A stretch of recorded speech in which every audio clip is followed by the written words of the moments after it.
film sucks. Indie film sucks. It's the Indie Film Sucks podcast. Yeah.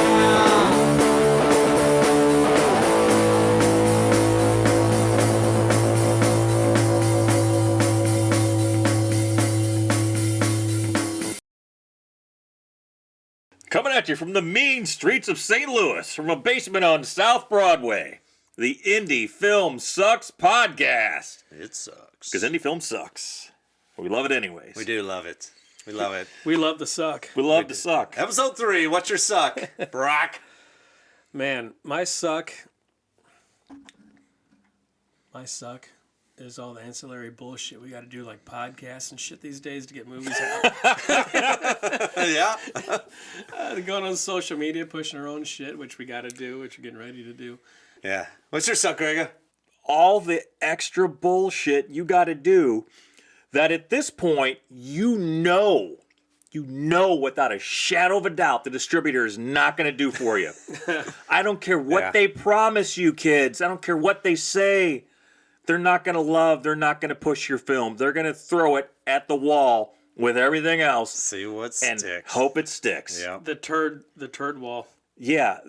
You got to do all the heavy lifting yourself. Yeah. We're going to get into what a P&A cap is and how that's pretty much bullshit.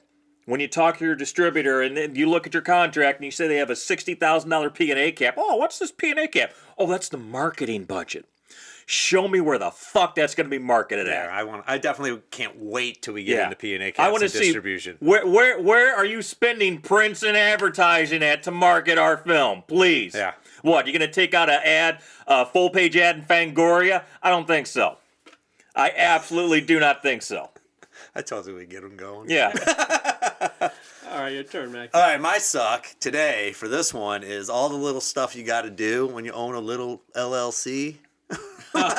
We're in tax season. Yeah, we're in tax season. So you have to make a little LLC to keep your movie separated and keep it all square. So that's another little hint for folks. And we can get into the business side of things as we kind of move through these podcasts. Oh, yeah. But you definitely want to separate it out from the rest of your finances and your stuff. And it doesn't cost much to make an LLC. That's not the problem. But maintaining it and doing things right, because that's what we believe in. If you don't things right, then you suck.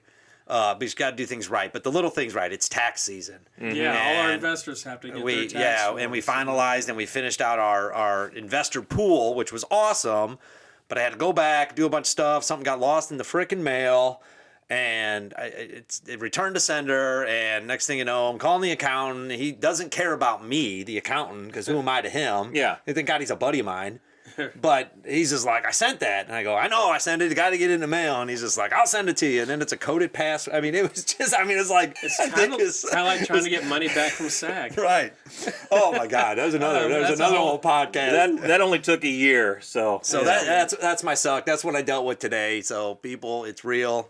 It's out there. So speaking of money, that's kind of where we left these folks off in our early days. Yeah, we're going to talk about how we raise money or what money we raise for the earlier films. Yeah. So if you're still with us, remember, we're taking you on this journey. So we're talking about the early days. We introduced us a little bit about our stuff. We're talking about our early days. Making a film is a marathon, not a sprint. So that's a good point.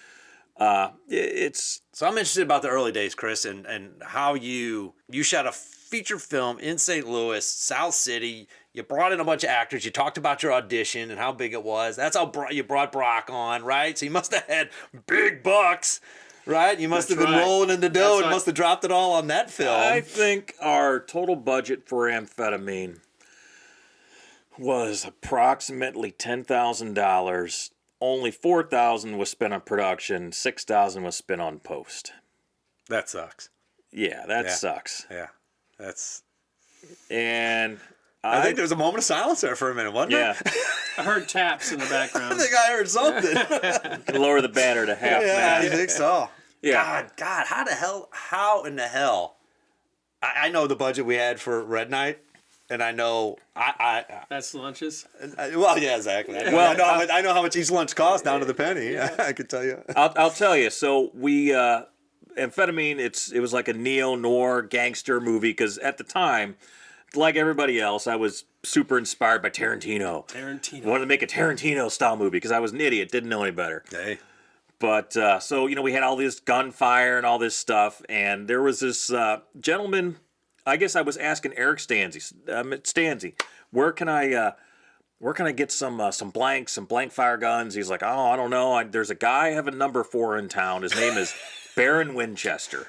Oh, And I called up Baron Winchester, that's a great name. and he sounded just like Baron Winchester. Had a gruff old kind of cowboy voice.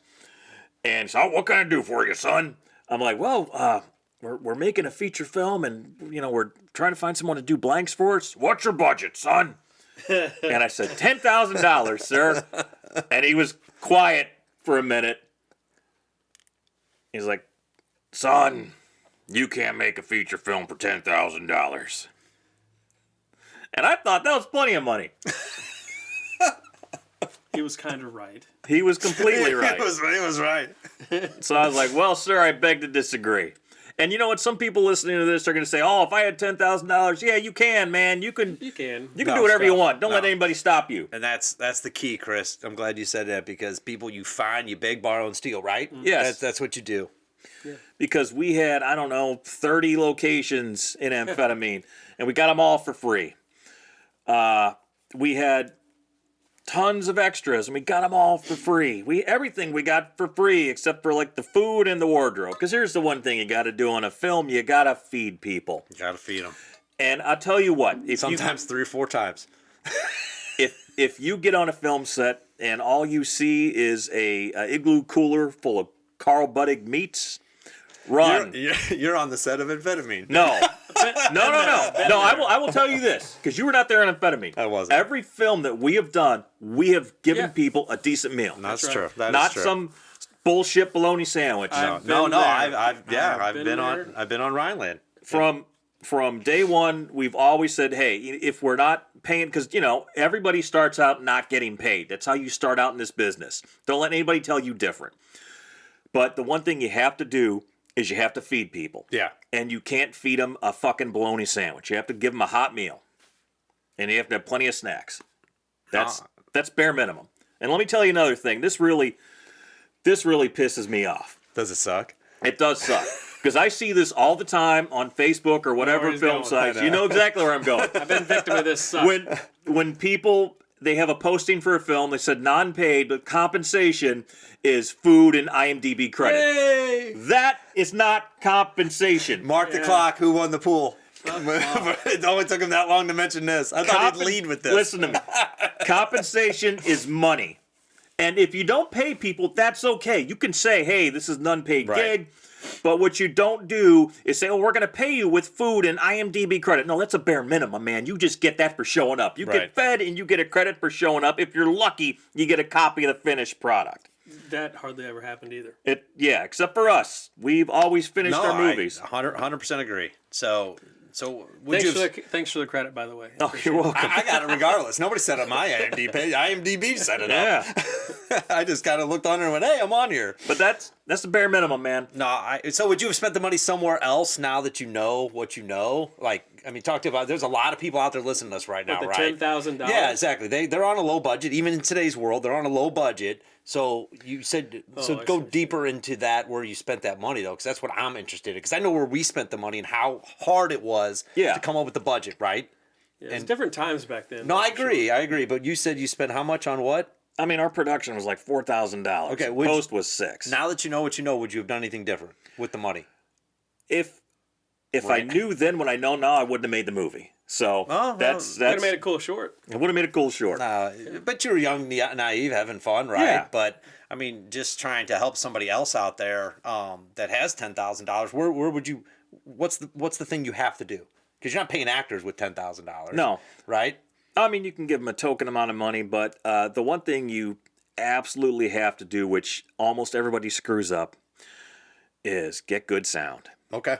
If you have to invest in any equipment, don't buy the biggest, baddest camera. I got to get the Red Dragon 6000. I got to get this. I got to get the Air. Man, even iPhone pictures look good nowadays. What everybody, everybody when they start out, definitely, but they fuck up the sound. The sound is always fucked.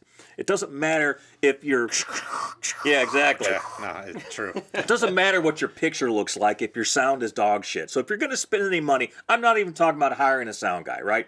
But you're going to spend any money on equipment, buy good sound gear, buy good mics, buy a good boom, buy a good mixer. Yeah. Spend the money there. Camera is second. And I will tell you, my I guess my pillars of independent filmmaking, the order of importance that I put things in. Actors are Hold number on, one. everybody. Yeah, exactly. Hold on your seats, folks. Here it goes. All right. Number one, story, Agree. acting, production design, audio, picture. 5 pillars. Pictures last. Why? Because it's a movie. It's supposed to look good. And I have seen a lot of local films that were shot beautifully, and they have shit for production design. I do not believe what I'm looking at. And if you don't believe what you're looking at as an audience member, whoever made that movie has failed. Yeah, no, I've seen a lot of movies out there that it's exactly what it is. It's wow, what a great camera. Story sucked. Yeah. Right? I wasn't interested in the show. It was if it was a nature show, it would have been great, right? But it wasn't. I agree with you, and I've learned that as I moved through working this independent film circuit, that some of the stuff you can do for free. You can write a free story. Yeah. The only right? thing you get free is the story. Right. If you're the writer, if you're most people at this level are writer directors, the only thing you get, which doesn't cost you any money, just costs you time and effort, which is its own thing, but that's the story. That's free. Well, going back to the early days of 88 millimeter, and I wasn't part of 88 millimeter at the time. Just I kept getting cast there because I showed up. That's true. I guess, but the modest budget most beginner filmmakers have is actually kind of a good thing, if you ask me, because if you have a beginner filmmaker and somehow raises a bunch of money from investors because they believe in this guy, and they shoot this movie and it turns out like dog shit, what have you actually learned? You know, because you learned you can't make a movie with a decent budget, then wow, you're fucked. You know, so if you actually just have $10,000, you're starting off small and you're learning. That's not something you can't bounce back from. You can build from it, but I really do think starting off small is probably not a bad idea. Now, if you got rich relatives and they want to throw you millions of dollars, you know, whatever. But I guarantee that you're going to learn more with a smaller budget and work your way up. Yeah, that's one of my sucks, Brock, is the people that, oh, I did. Yeah, somebody handed you a ton of money and you did this with it, right? That's great for that guy, but I hate when you get into those comparisons of the movies and people try to do it like us, who came out of nowhere to try to do whatever we need to do and raised our own money and stuff like that. And then you got these other guys who were just handed the opportunity, handed the money, and you try to put everybody into the same category. And I don't think it is the same category for people trying to out there it's doing not. it. It's nothing against them because they got the break or they got the money or they got whatever they got. Sure. And there's nothing against us for what we had to do. It's just we're all kind of lumped into that same group sometimes. And I think the learning process is what separates it. Yeah, we got a lot of learning experience here. I mean, we learned a lot with no money, but we learned enough and made good enough product throughout the years to where we could actually go ask for money from investors and feel okay doing so. You know, so if we had a bunch of money for amphetamine and it turned out just like amphetamine turned out, it's probably going to be tough for us to go get money and saying we're going to make another movie that we didn't learn anything from. I mean, would you have made a better movie with more money, or was it lack of experience? It was both. Yeah. I mean, I like to say for a first-time feature filmmaker and a first-time feature film, amphetamine is pretty good for what it is. It really is. It's really good. But does that mean it's a good movie? No, it's not a good movie. It's a first-time feature filmmaker. It's a first-time feature film by someone who'd never done it before. Your first few films, make them as cheap as possible because you're just going to fuck up anyways. And it's better to learn on very little than, because I've known people, and I'm not going to name any names, I've known people in this film community that we're in St. Louis that have made movies for large six-figure budgets for their first film that was not a good film. It was a terrible film. One I'm thinking of in particular is just a bad movie. It was made for $300,000. better to have made that for $30,000 or $3,000. Right. And you take your lumps, you make your mistakes, and then, a year later, you're like, God, what was I thinking? This was terrible. But then, from that experience, Yeah. you make another one, a better one. And from that experience, the amphetamine one, how many years later was it before the second feature was starting in production? Let's see. Amphetamine, we shot that in 2001, 2002. We screened it in 2003. And we went into production on Rhineland in December of 2005. Yeah. I remember it very well, actually. Yeah, that's. And what was the budget for Rhineland then? The total budget for Rhineland was $35,000. Right. You got to see this movie, people. No, I agree. If And you won't believe what Chris got out of that budget. And when I say the budget was $35,000, let me clarify something. We spent $35,000 on it. Right. There was never at any point in time did we have put together more than $5,000 at any given moment. And there were times we were scraping the bottom of the barrel with like less than $500, and I'd have to go out and figure out a way to raise more money. This was almost an entire volunteer project. We had to pay for reenactors, so we had to pay for fuel for the vehicles because we had a lot of vehicles in this film. We had a bunch of half tracks, tanks, trucks. I had to pay the pyrotechnician. Again, for what it is and what we were able to accomplish, Rhineland is an incredible movie. But if you compare it to Band of Brothers or Saving Private Ryan, Sure. it's a piece of shit. Yeah, but that's, again, not a fair comparison. No, and I've had people make that comparison. But nobody They cares. suck. Yeah. And nobody does care. Yeah. You're right. Exactly. Because these people only see 3 movies a year. And Yeah. they're coming out and go, oh, you made a World War II movie? Well, it's not this. No Yeah. shit, it's not this, right? It's not supposed to be this. And you can't get mad about that. You can't take it personally. I've had some incredibly shitty reviews say, oh, I could do better than this. This is like a high school production with a tank. And I think to myself, buddy, no way in fucking hell could you No do way. better than this. No way. But, you can't stand up there with the sign and say, hey, here's what I had to do to get this movie made. Because nobody cares. What they care about is the final product. Again, it's a good movie. It's a great movie for what it is. Yeah. I had a blast on it. Yeah. Kept coming out. I almost had a heart attack making that movie. Went to the hospital, as a matter of fact. Yeah. Yeah, there's a lot of stuff that sucked on that movie. I mean, Yeah. as far as what had to take place and how you had to do it. I wish I would have known more about the production side of things on that movie. Maybe I don't. Maybe I don't want to know more about the production side of things because I don't know how you pulled it off. Well, And then that's where That's Brock the first learned it. time Brock came in as a producer, really. Yeah, so Greg had called me out of the blue after we did Amphetamine, and we'd seen each other at festivals and different showings of Yeah. different movies from supporting the local filmmakers. He called me up one day, in 2005 it was? Yeah. Shit. And he's like, hey, I got another role for you. It's a little bigger than Snowy and Amphetamine. I said, okay, what do you do? He said, well, I got this World War II movie. I'm like, oh, shit. World War II, okay. And I was thinking it was just going to be something kind of small. I said, okay, Chris, where are you shooting this World War II film at? And he goes, well, maybe this place in Stanton, Missouri. They got a little property out there. And I'm needing a few things. I said, well, what do you need, Chris?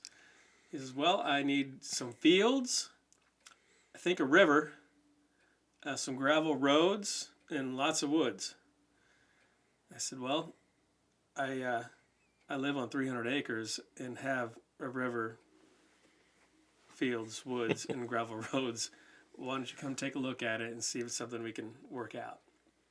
So at the time, he came out like a week later, and we started to, Chris decided, yeah, we could probably make this work, because where I live, it looks kind of like what Germany looked like. Yeah. No. Close enough, anyway. No, yeah. Yeah, some big rolling hills, lots of big trees, vast fields. We did not have the Rhine River, No.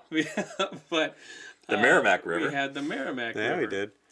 And we had gravel roads, and I had rights to be able to shoot on. Train trestle, train tracks. We had all this. Yeah, stuff. you did. We had all the stuff we needed, and so Chris said, "Yeah, let's shoot here." And there's more stories that go into how we built some of these sets, which we'll get into some other time. But how I became producer was an associate producer, I guess is what they call it. Yeah. Just because I had locations for them, logistics. And on the property, we had little houses for rent, and we had one which was gutted, basically, that we used as headquarters and rented porta potties for. Yeah, all we the- slept out there. Played Yeah. Access Now I was out there one yes, night. yes, we did. I had a totally different experience because I was just a hired actor who happened to have this property that we could shoot a movie on, and I helped out with other things like getting food because I knew in my hometown I knew the local pizza guy. I knew a lot of people in town, and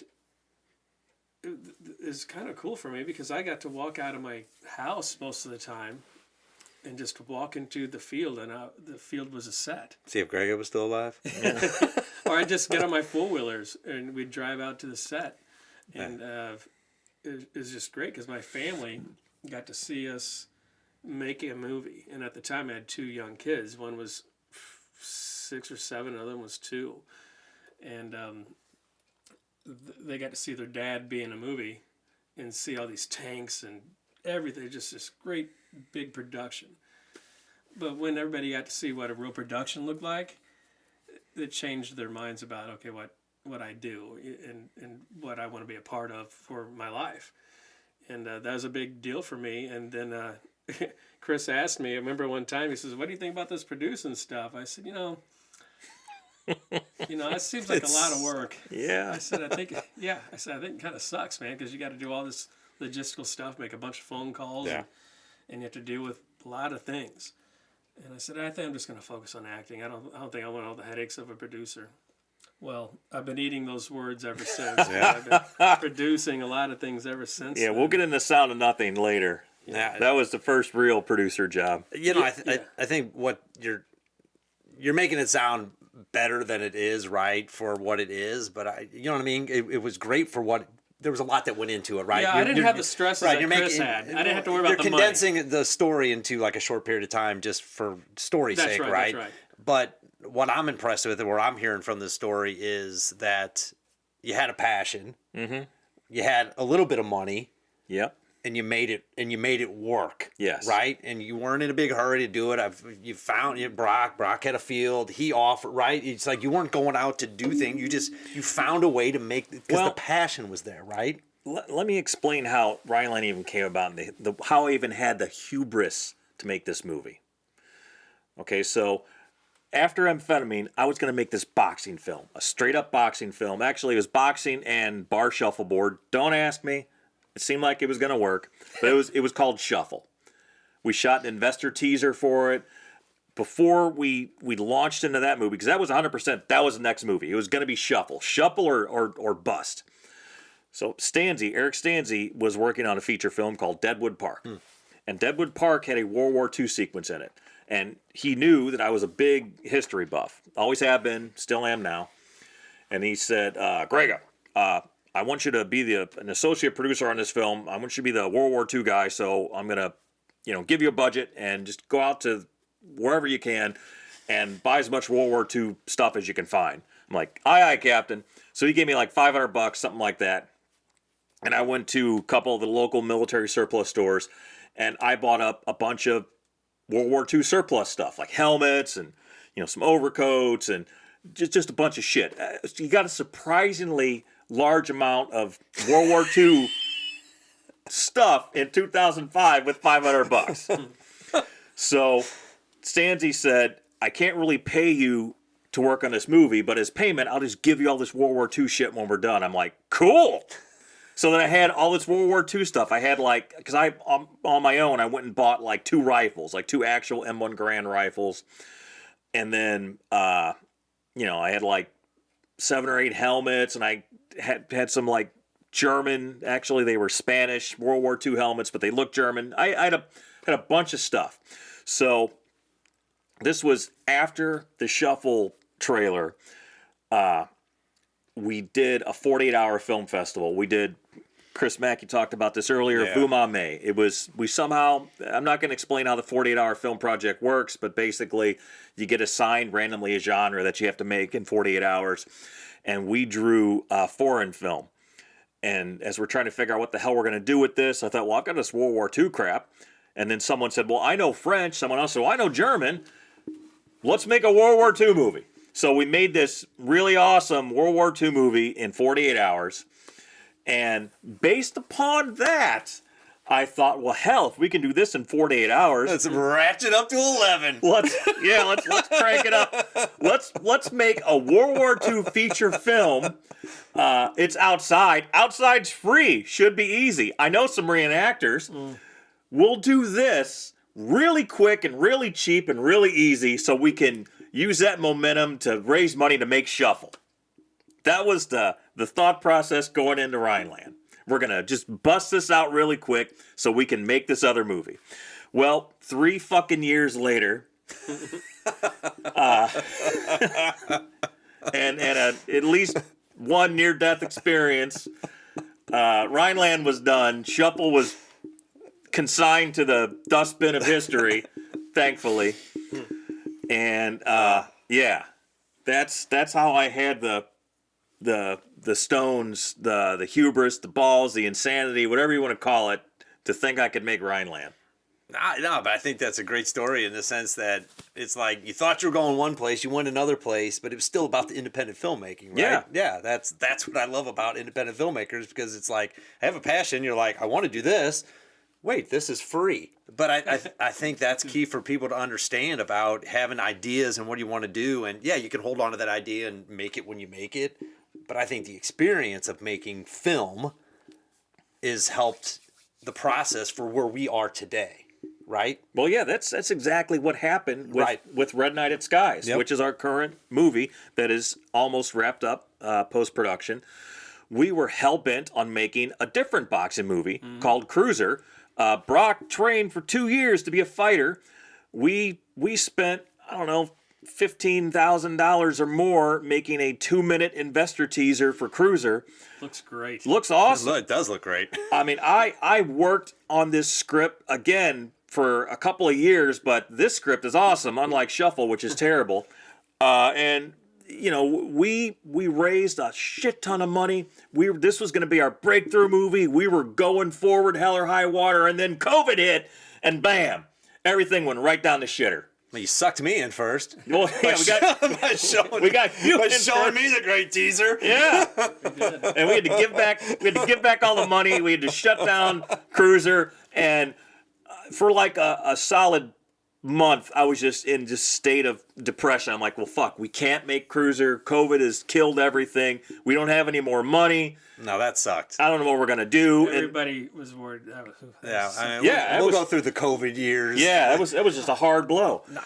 But then, you know, I thought, okay, well, what could we do if we basically cut the budget in half and cut it in half again, and we can raise a decent amount of money, not what we had for Cruiser. What can we do with that? And that's where Red Knight came up with, because there were 2 things with Red Knight which had to happen. We had to have a name actor in the movie, and we had to have basically one location. And the movie basically takes place in one location. Yeah, I mean, I think you're throwing out 1,000 things that people listening to us can like draw from about change and diversity and the suck and thinking you're doing this and going here, but Got to pivot. right, you got to be able to pivot and do it, and you can't let that hopes and dreams be shattered because right, or you wouldn't be doing it. Yeah. And you loved it too much. Both of you guys did, and then you know, I'm in it now, and I love it so much because we could have quit after COVID. We could have quit after this movie, but. And that's the other thing is when Red Knight was getting ready to, we were ready to go up and running with Red Knight. We had to shut that down for a year because of COVID. Yeah. Yeah, I mean, I just think that's important for people to understand through our journey and how we're kind of rocking and rolling here is it always wasn't this. It always wasn't Red Knight and moving on to the next one, right? Trying to get 3 or 4 scripts in the hopper, coming up with a formula for what we think is good to sell movies, right? It wasn't always that. It was, I have the movie, I have a free set, I have this, I have that. Yeah. But even with Red Knight, I think the best thing you said out of there is we wrote a movie that said we need one this, one that, and we kept it simple. An easier formula. Yes. And we built the movie around what we knew we could do because, like we say in our investor meetings, we learned how to shoot movies on our dime so we could go spend your dime, right, to try to make money. And that's why we've never been a for-profit company until Red Knight. Well, that's also the one thing I always advise young filmmakers, and most of them don't want to listen. And I get it. I didn't either. You try to do something too ambitious, you're going to fuck it up. I think that's the key here, because I think after Rhineland got picked up, it was on Amazon. I watched it. Yeah.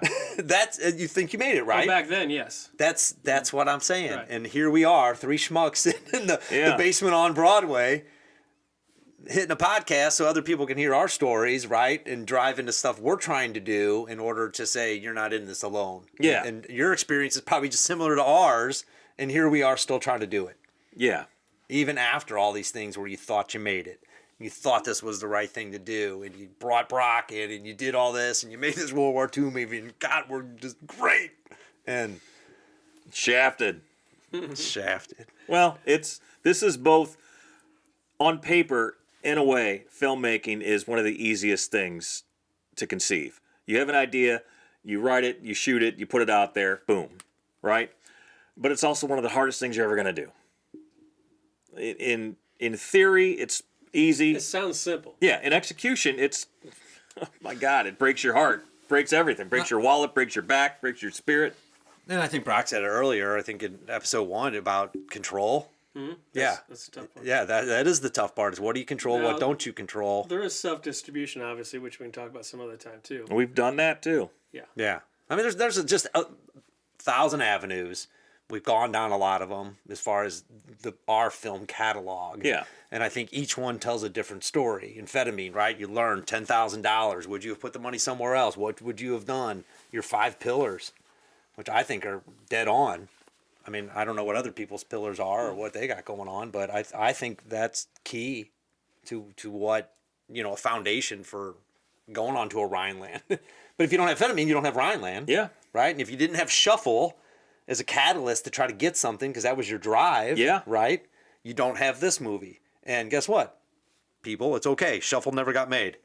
That's thankful. Yes. Maybe not, you know what I mean? But it's still, and then you think you're going to make this boxing movie and you put all this money into it and you don't. It's crazy how the industry works. But I think it's perseverance and just loving it, Yeah. even though it sucks. Because we started working on Cruiser in 2016. Yeah. 2016. And here it is, 2023, 7 years later.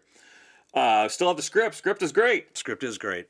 Script's been worked. Scripts, yeah. But, And now Brock looks great again. yeah. Yeah. Things happen. Things come up that you don't expect. Nobody expected COVID. Nobody anticipated that. Right.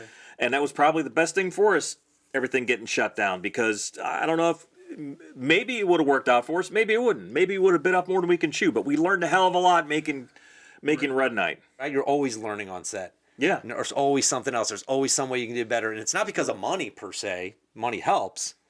But it's because we're at that next level. And every level I think you get to, it just becomes few more steps.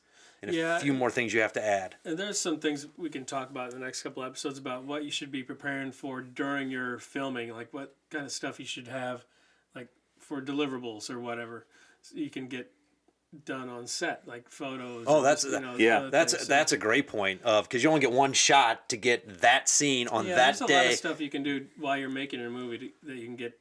You can check those boxes as you're making the movie. Yeah, no, that's Which we did check some of those boxes on this one, but the next one we're checking every fucking box there is. Well, you got to look out for your future self. Yeah. And the worst thing anyone's ever going to utter is fix it in post. And I'm not just talking about the movie itself, but the things you're talking about.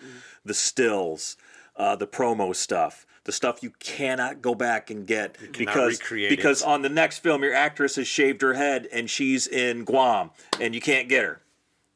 Right. Those things that you don't know.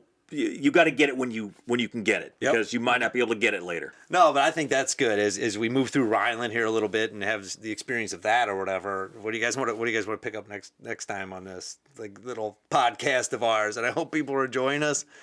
Maybe figure it out when we get there. Fuck, I don't know. We just going by the seat of our pants. Yeah. True. Whatever we I just hope we give some we can hopefully eventually give some content out there that somebody could learn from our mistakes. Yeah. hopefully people can glean something from this, learn from our mistakes, and learn from what little wisdom we have. Because what we're going to be talking about are the highs, the lows, and the in-betweens of true independent filmmaking. Suck it up. Be a filmmaker. Be a filmmaker. Suck it up. And, Instagram, Twitter, Indie Film Sucks, YouTube, all those different things. Right. Indie film sucks. Indie film sucks. It's the Indie Film Sucks